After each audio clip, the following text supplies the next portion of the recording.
What if I told you that the biggest economic experiment in human history failed? Not just once, but twice. And that everything you've been taught about capitalism versus socialism is missing the most important part of the story? For over 100 years, these two systems battled for control of the world. Billions of lives hung in the balance. Entire nations rose and fell. Wars were fought. Revolutions erupted. The economies exploded and collapsed. But here's what nobody talks about. Neither system actually worked the way it was supposed to. If you want to uncover the buried truth about money, power, and how the world really works, hit that subscribe button right now. Because on Monetary Archaeologist, we dig up the financial secrets that shaped history. And we're not afraid to get our hands dirty. Let me take you on a journey, not through boring textbooks or political propaganda, but through the real story, the messy, bloody, shocking truth about how two ideas tore the world apart and what happened when reality punched both of them in the face. Rewind a few centuries. Forget everything you know about modern economics. Because for most of human existence, there was no economy as we understand it today. There were just kings and peasants. The king owned the land. The nobles controlled the resources. And you worked the fields, paid your taxes, and hoped you didn't starve before winter. That was it. That was the whole system. Wealth didn't grow. It just moved around.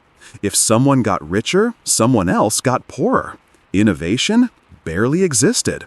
Progress glacially slow. The idea that a regular person could build wealth, start a business, or climb the social ladder would have sounded completely insane. For thousands of years, this was normal. Life was hard, short, and brutally unfair. Then something changed, something massive. Picture Britain in the 1700s. Coal mines, steam engines, factories springing up like mushrooms after rain. Suddenly, machines could do the work of 100 men. Capital, money, became more powerful than land. And for the first time in history, ordinary people could own something, build something, risk something, invest, and potentially become wealthy without royal blood.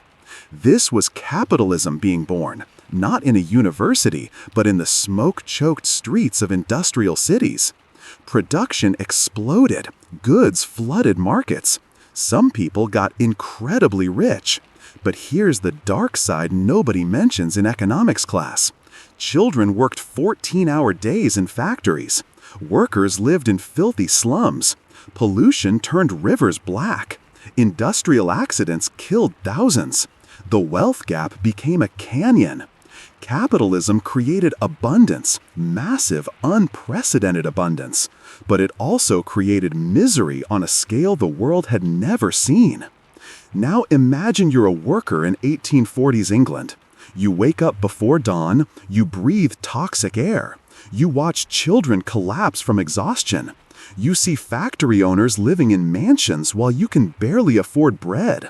And someone hands you a book.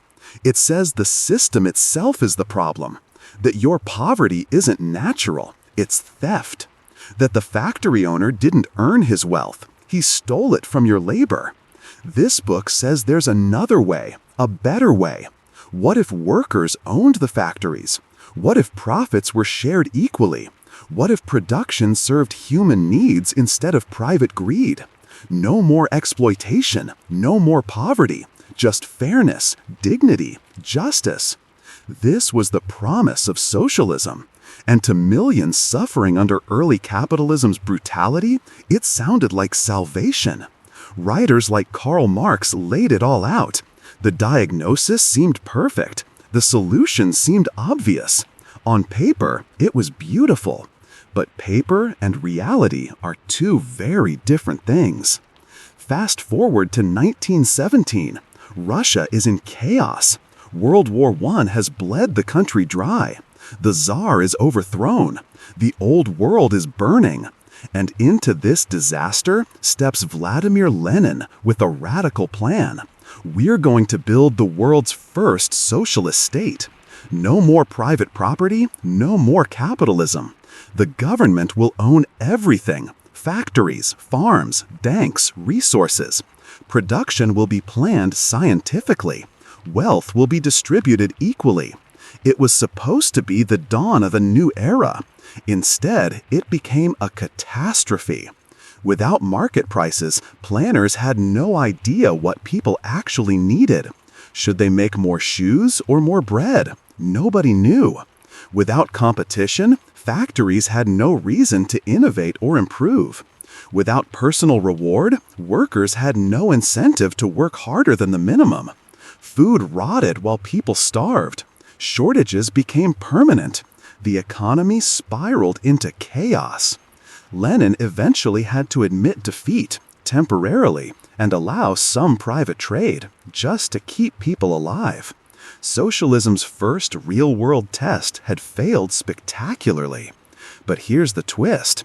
Capitalism was about to fail even harder. By the 1920s, capitalism seemed unstoppable.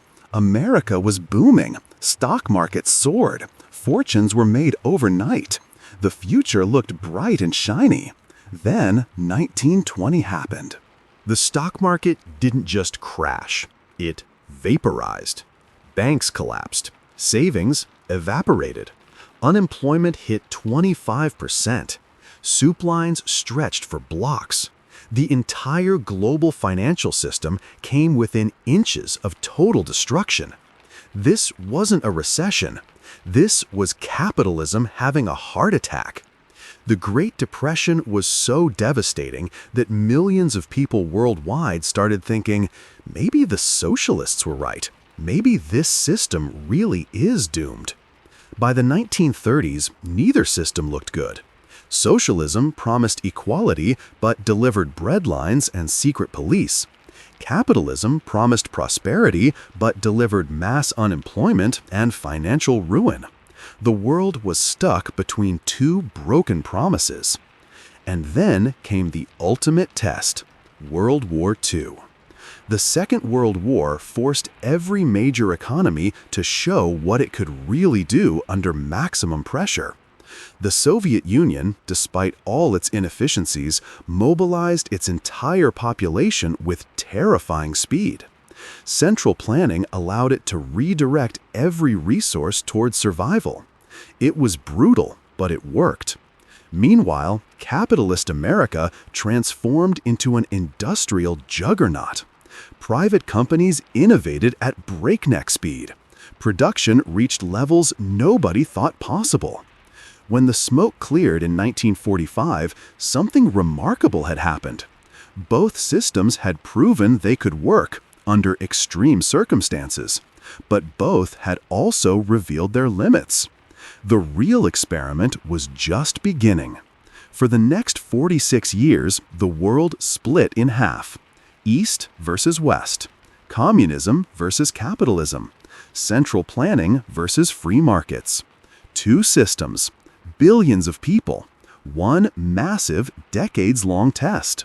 And unlike classroom debates, this test had consequences measured in living standards, freedoms, and human lives. At first, the Soviet Union looked competitive.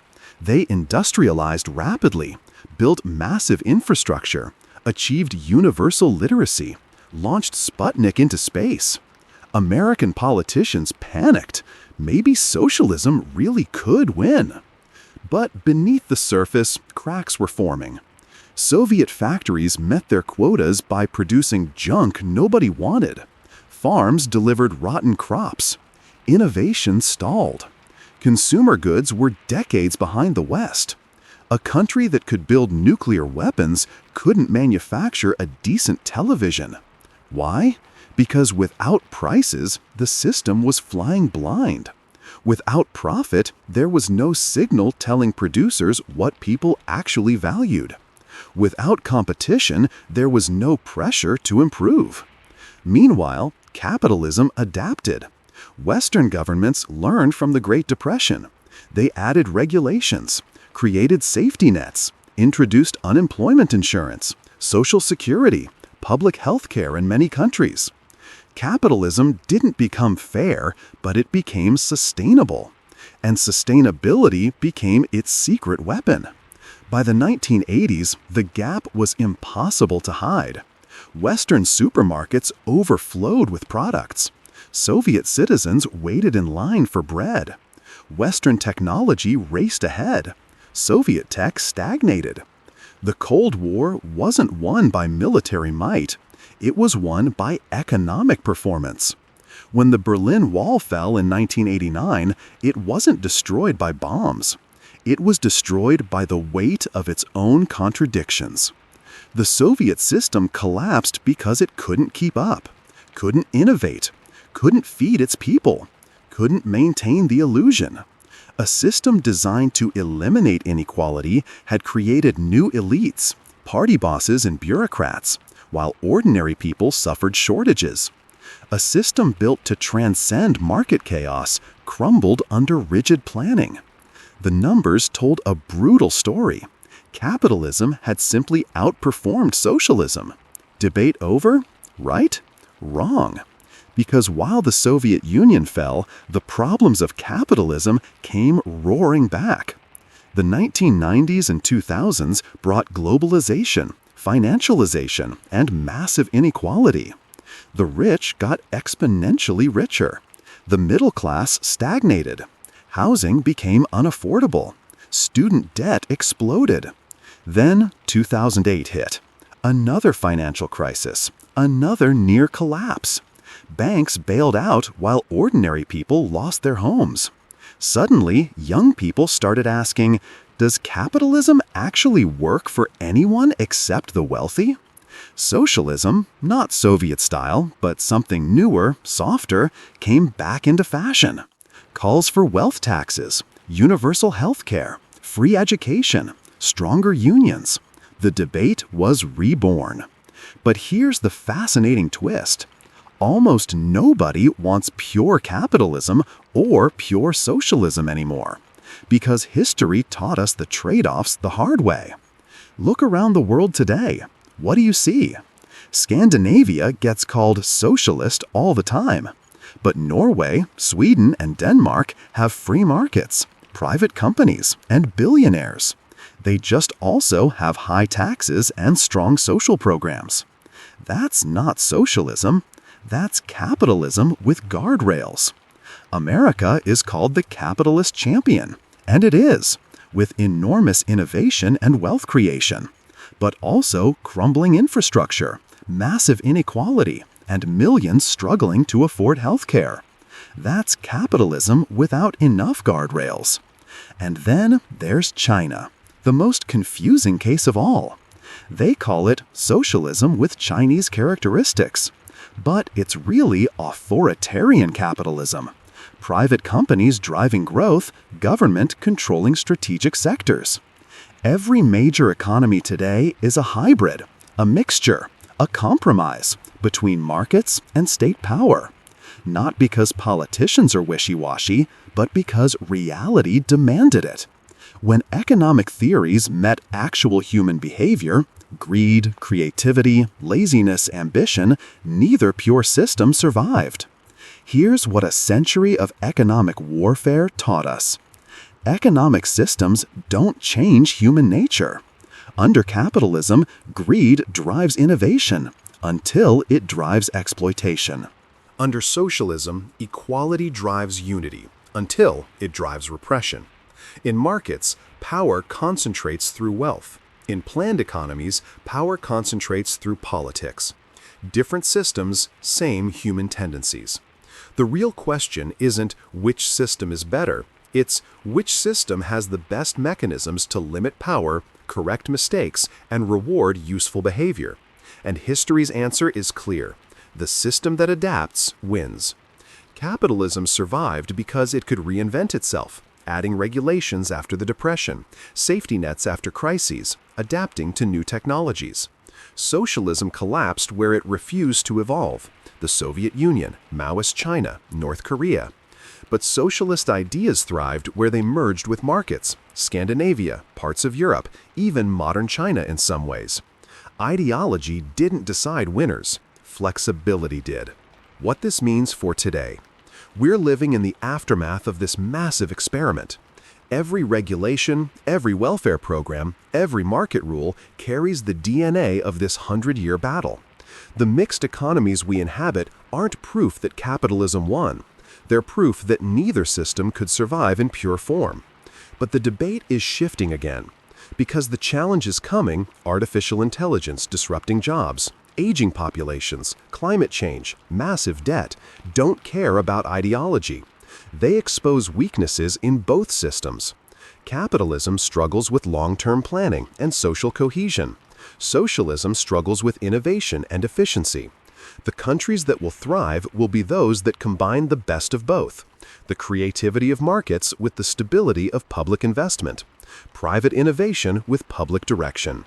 If the last century taught us anything, it's this: no system works without guardrails, no economy survives without incentives, and no society thrives when power, whether held by billionaires or bureaucrats, becomes too concentrated.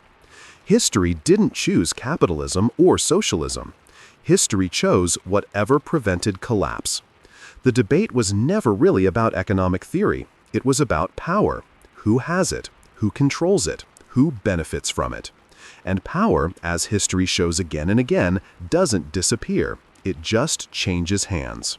So the next time someone tells you capitalism is perfect or socialism is the answer, remember, the real world already ran that experiment. And the real world chose something messier, more complicated, and more human than either pure vision. It chose survival over ideology, adaptation over perfection. And that might be the most important economic lesson of all. If this changed how you see the world, subscribe to Monetary Archaeologist right now. We're digging up the buried truths about money, power, and history that most people never learn. And trust me, we're just getting started. The next financial crisis, the next economic revolution, the next great shift, it's coming. And when it does, you'll want to understand what's really happening beneath the surface. See you in the next excavation.